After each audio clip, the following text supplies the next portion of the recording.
Oi, eu sou Keila Santana e começa aqui a revista da Câmara. Em menos de meia hora, as notícias que foram destaque na semana.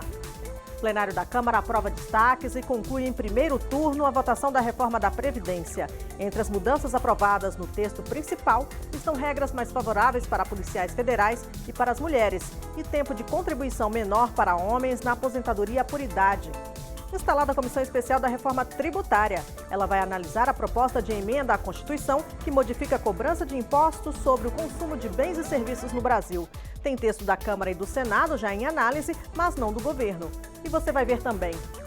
O ministro do Gabinete de Segurança Institucional diz aos deputados da Comissão de Relações Exteriores que a apreensão na Espanha de 39 quilos de cocaína transportados por um sargento da Aeronáutica num avião da comitiva presidencial foi um fato isolado e que a punição ao militar será rigorosa.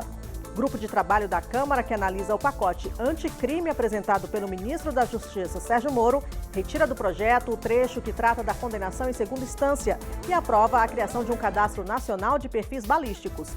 Na CPI do BNDES, marqueteiros João Santana e Mônica Moura admitem Caixa 2 nas eleições, mas dizem desconhecer as atividades do banco.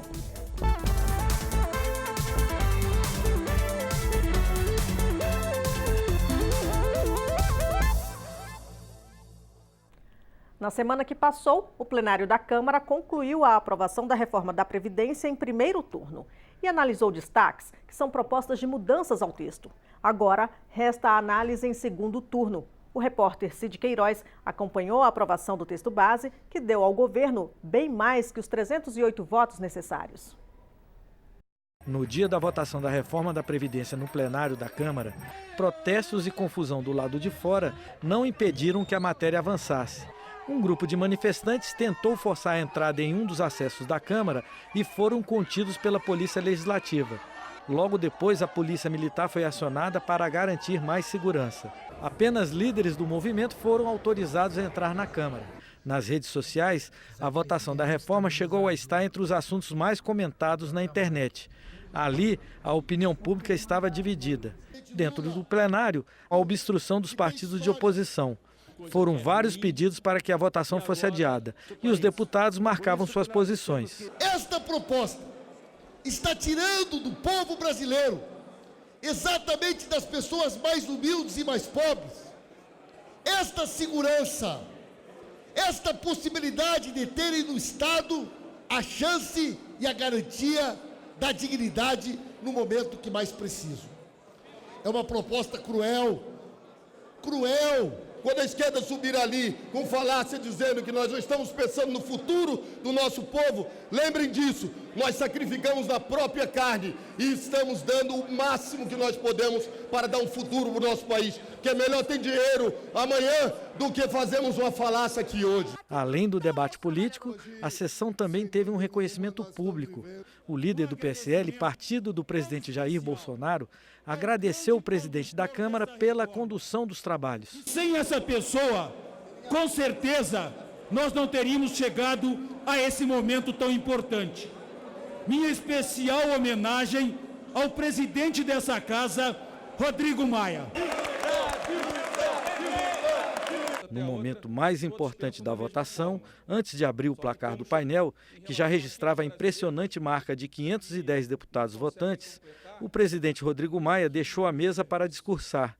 Um momento histórico para todos nós, para os que defendem a reforma, para os que não defendem a reforma, que também é um direito legítimo.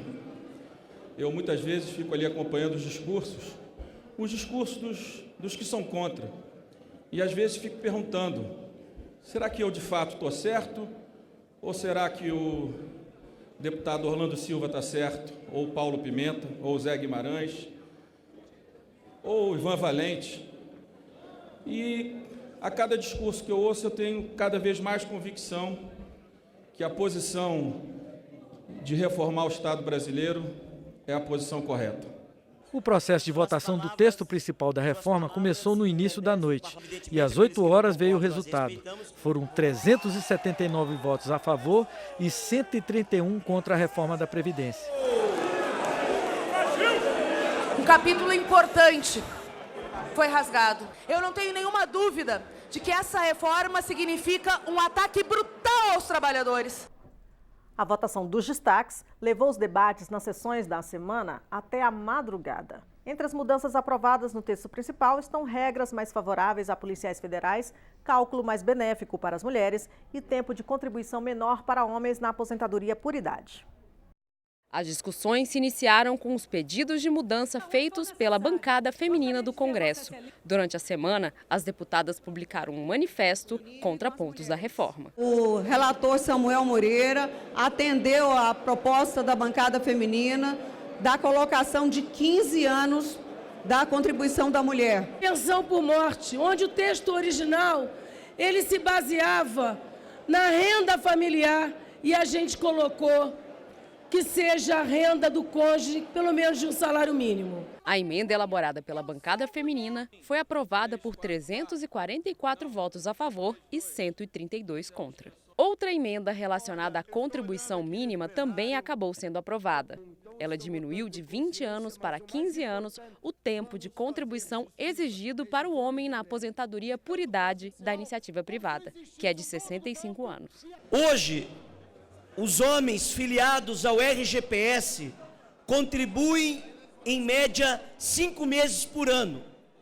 Isso porque nós temos um grande número de informalidade, um grande número de trabalhadores desempregados, portanto, eles têm dificuldade para fazer a somatória e conseguir sua aposentadoria. Outra mudança aprovada cria uma nova regra de transição para polícias da União e do Distrito Federal, agentes penitenciários e socioeducativos federais que estão na ativa. A idade mínima, o tempo de contribuição e o pedágio foram reduzidos em relação ao previsto no texto base da reforma aprovado. Foram 467 votos a favor da alteração. Apenas 15 deputados foram contra. Os policiais são a categoria que morrem mais precocemente no exercício da sua função. Gostaríamos que isso fosse estendido não só às polícias dos órgãos federais, mas a todas as polícias do nosso país. A gente não acredita que outras categorias têm que bancar tempo a menos de contribuição e de serviço para categorias específicas. Reconhecer o papel do nosso presidente Rodrigo Maia, que esteve à frente da construção desse acordo de uma maneira justa, de uma maneira equânime e que não concedeu nenhum privilégio aos policiais, ao contrário, que fez com que se igualasse as regras de transição entre todos os servidores e os segurados do regime geral de previdência social. Da mesma forma que o PT votou em defesa do abono salarial, em defesa do BPC, em defesa dos professores, em defesa de um salário mínimo para as viúvas, nós orientamos o voto sim, em defesa dos policiais, dos trabalhadores na segurança pública. Como estados e municípios estão fora da reforma, essas mudanças não atingem policiais militares, bombeiros e policiais civis dos estados. A votação dos destaques foi retomada na sexta-feira. Do lado de fora do Congresso, os protestos contra a reforma continuaram. Dentro do plenário, a expectativa maior era em relação à mudança na regra de transição para os professores que estão na ativa. A aposentadoria especial para professores e professoras já foi retirada nesta reforma do Bolsonaro. E o relatório manteve a retirada da aposentadoria especial, o que é lamentável. O destaque é para minimizar os efeitos. Com esse destaque, pelo menos, os professores certamente terão essa vitória. Garantirmos a aposentadoria para os professores com 55 anos de idade e para as professoras com 52 anos de idade.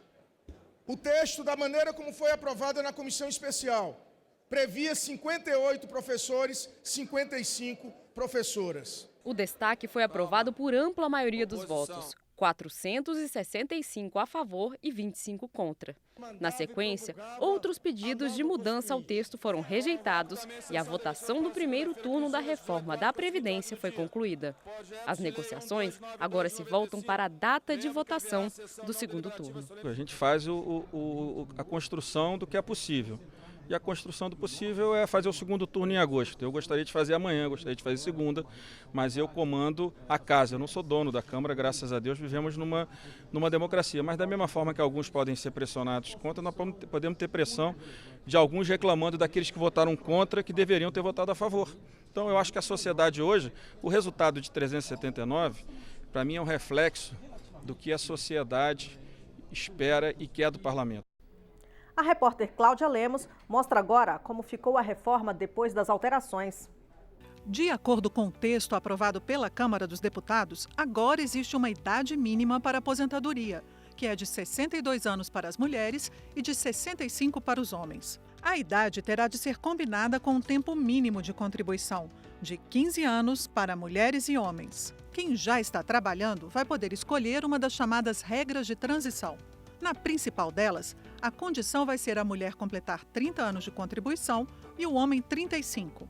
Aí, a mulher poderá se aposentar a partir dos 57 anos de idade e o homem a partir dos 60, desde que trabalhe a mais um período igual ao que faltar para completar os 30 ou 35 anos de contribuição na data em que a reforma passar a valer. Ou seja, se estiver faltando um ano para se aposentar, na nova regra, você terá de trabalhar 2 anos. A reforma também muda o que você paga para o INSS. Quem ganha menos vai pagar menos, a partir de 7,5% do salário. E quem ganha mais vai pagar mais. Na prática, as faixas vão até cerca de 11% na iniciativa privada e 16% no serviço público federal. Quanto você vai receber de aposentadoria depende de uma conta. Com a idade mínima mais o tempo mínimo de contribuição, você terá direito a 60% da média de todos os salários. A partir dos 20 anos para os homens e dos 15 anos para as mulheres, cada ano trabalhado a mais aumenta o valor em 2 pontos percentuais. Para receber 100% da média, homens vão ter de contribuir por 40 anos e mulheres por 35. Tem exceções. Professores e professoras da educação infantil, ensino fundamental e ensino médio poderão se aposentar com 25 anos de contribuição. Professoras vão precisar ter pelo menos 57 anos de idade e professores 60. Na transição, eles terão de alcançar 5 anos a menos de idade, mais o tempo de contribuição que faltar, trabalhado em dobro. Já policiais federais, rodoviários e policiais civis do Distrito Federal passam a ter idade mínima de 55 anos para se aposentar. As mulheres ainda precisam de 25 anos de contribuição e 15 de atividade policial. Os homens, 30 anos de contribuição e 20 no cargo. Na transição, a idade mínima vai ser de 52 anos para mulheres e 53 para homens, mais o tempo de contribuição que faltar, trabalhado em dobro. A reforma também trata da pensão, que esposa, esposo ou filhos menores recebem em caso de morte da pessoa que contribuía para a Previdência. A pensão passa a ser de 50% da média dos salários ou de 50% do valor da aposentadoria que a pessoa recebia, mais 10% por dependente até o limite de 100%. Mas não pode ser menor do que o salário mínimo, se o pensionista não tiver outra renda formal. O BPC, benefício que é pago a idosos muito pobres e a pessoas com deficiência, não mudou. A aposentadoria dos trabalhadores rurais também não. O texto aprovado pelos deputados não vale para os servidores públicos dos estados, como a maioria dos professores, os policiais militares e os bombeiros. Agora, esse texto precisa ser votado mais uma vez na Câmara e depois no Senado. O projeto que trata da aposentadoria dos militares das Forças Armadas ainda vai ser analisado pelos deputados. Antes de entrar na votação da reforma da Previdência, os deputados aprovaram em plenário por 402 votos a 34 o texto base do projeto de lei que regulamenta as práticas da vaquejada, do rodeio e do laço no Brasil. A análise dos destaques apresentados será feita em outra sessão ainda a ser marcada. E foi instalada a Comissão Especial da Reforma Tributária, que vai analisar a proposta de emenda à Constituição que modifica a cobrança de impostos sobre o consumo de bens e serviços no Brasil. Tem proposta da Câmara e do Senado já em análise, mas não do governo. O presidente da Câmara participou da instalação da Comissão Especial da Reforma Tributária. A reforma tributária é um desafio diferente da previdenciária. A previdenciária, ela unifica a federação e de alguma forma divide a sociedade. A tributária divide a federação e unifica a sociedade. O nosso desafio é harmonizar, né, essas divergências para que a gente consiga, como na previdenciária, espero eu, ter também um texto que organize melhor o sistema tributário brasileiro. A proposta prevê a criação do Imposto sobre Operações com Bens e Serviços, o IBS, juntando os seguintes tributos: o IPI, o PIS e a COFINS do governo federal, o ICMS dos governos estaduais e o ISS das prefeituras. A transição seria feita em 10 anos, com o aumento da alíquota do IBS, à medida em que diminuiria a alíquota desses 5 impostos, até eles deixarem de existir. Também, pouco a pouco, num prazo de 50 anos, o IBS deixaria de ser cobrado no local de origem, ou seja, de produção, e passaria a ser pago totalmente no destino, ou seja, no local da venda do bem ou serviço. A arrecadação do imposto iria para um caixa separado do Tesouro Nacional e o governo federal, os estados e os municípios teriam acesso automático à fatia de recursos pertencentes a cada um. Sempre quando você propõe uma mudança no país, você tem grupos que se opõem. A comissão especial da Câmara vai fazer o debate com prefeitos, com governadores e com todos os setores da economia. Empossado presidente, o deputado Hildo Rocha vai agora discutir com a comissão um calendário de trabalho. A intenção é chegar a um texto final que obtenha maioria dos votos e permita que a PEC seja votada pelo plenário da Câmara ainda neste ano. Que seja um texto que realmente melhore o nosso sistema, que esse nosso sistema ele já está ultrapassado, é um sistema que tem mais de 50 anos. O relator da PEC, deputado Aguinaldo Ribeiro, acha natural o Senado também ter instalado uma comissão sobre a reforma tributária. A proposta discutida pelos senadores terá como base uma PEC relatada pelo ex-deputado Luiz Carlos Rauli, que foi aprovada no ano passado por uma comissão especial da Câmara. Nós podemos fazer a nossa Constituição lá e o Senado fazer a deles, e nós vamos nos encontrar num bom termo. E em função da prioridade à reforma da Previdência, o projeto de lei de diretrizes orçamentárias para 2020, que tem como relator o deputado Cacá Leão, do PP da Bahia, deve ser votado somente depois do recesso parlamentar, que começa na quinta-feira.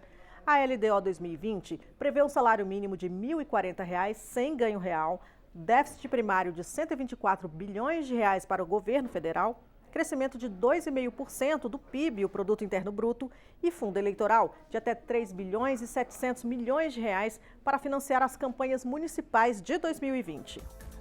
E você vai ver daqui a pouco na Revista da Câmara. O ministro do Gabinete de Segurança Institucional diz aos deputados da Comissão de Relações Exteriores que a apreensão de 39 quilos de cocaína transportados por um sargento da Aeronáutica num avião da comitiva presidencial foi fato isolado e que a punição militar será rigorosa. Na CPI do BNDES, marqueteiros João Santana e Mônica Moura admitem caixa 2 nas eleições, mas dizem desconhecer as atividades do banco. É só um instante.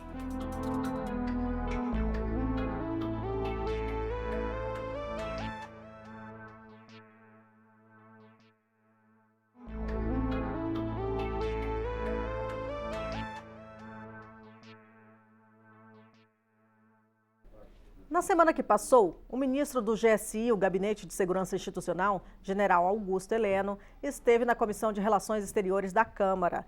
Ele prestou esclarecimentos sobre a apreensão na Espanha de 39 quilos de cocaína transportados por um sargento da Aeronáutica num avião da comitiva presidencial de Jair Bolsonaro. O ministro considerou o caso um fato isolado. O militar foi flagrado com pacotes de entorpecente durante uma escala no aeroporto de Sevilha, na Espanha. A aeronave reserva da Força Aérea Brasileira seguia em viagem oficial para o Japão. O ministro do GSI considerou o episódio como de extrema gravidade. Ponderou que o sargento preso não possuía antecedentes e garantiu que o sistema de segurança adotado pela FAB é rígido e que a apuração será rigorosa. Nós vamos, como sempre fizemos, cortar na carne. Nós não somos coniventes, nem somos cúmplices de nenhuma atitude desse tipo. Então podem estar certos que isso foi em todo o seu lado ruim e tem uma pequena parcela de lado bom, que é nos alertar para alguma coisa que o inquérito vai mostrar e que nós vamos sanar ao longo do tempo. Militares do Ministério da Defesa e das Forças Armadas também se pronunciaram sobre o incidente. A instituição militar não é e não será complacente com qualquer desvio de conduta como este, porque não é este o nosso meio. Para nós, militares, imediatamente nós adotamos os procedimentos administrativos para identificação e responsabilização daqueles que, porventura, tenham cometido. Deputados da oposição e governistas avaliaram as declarações e esclarecimentos prestados pelos militares. Pelos 39 quilos, né, essa quantidade grande de droga, provavelmente não é a primeira vez que ele viaja, né, esse sargento que já viajou em governos anteriores de outros presidentes, mas certamente a Força Aérea não vai ser conivente com esse tipo de conduta e vai punir ainda mais esse caso, exemplarmente, não tenho sombra de dúvida com relação a isso. Não foi respondido de quem é a coca, se tem outros tripulantes oficiais envolvidos ou outras conexões internacionais envolvidos nesse fato gravíssimo. Eu não acredito que um sargento sozinho entraria com 39 quilos de coca. O grupo de trabalho da Câmara dos Deputados, que analisa o pacote anticrime apresentado pelo ministro da Justiça, Sérgio Moro, retirou do projeto o trecho que trata da condenação em segunda instância. Por 7 votos a 6, o grupo entendeu que esse tema deve ser tratado por meio de proposta de emenda à Constituição e não por projeto de lei. O grupo também chegou a um acordo sobre as mudanças nas regras da perda de bens obtidos em atividades criminosas. O pacote anticrime ainda será analisado pelo plenário da Casa e depois pelo Senado.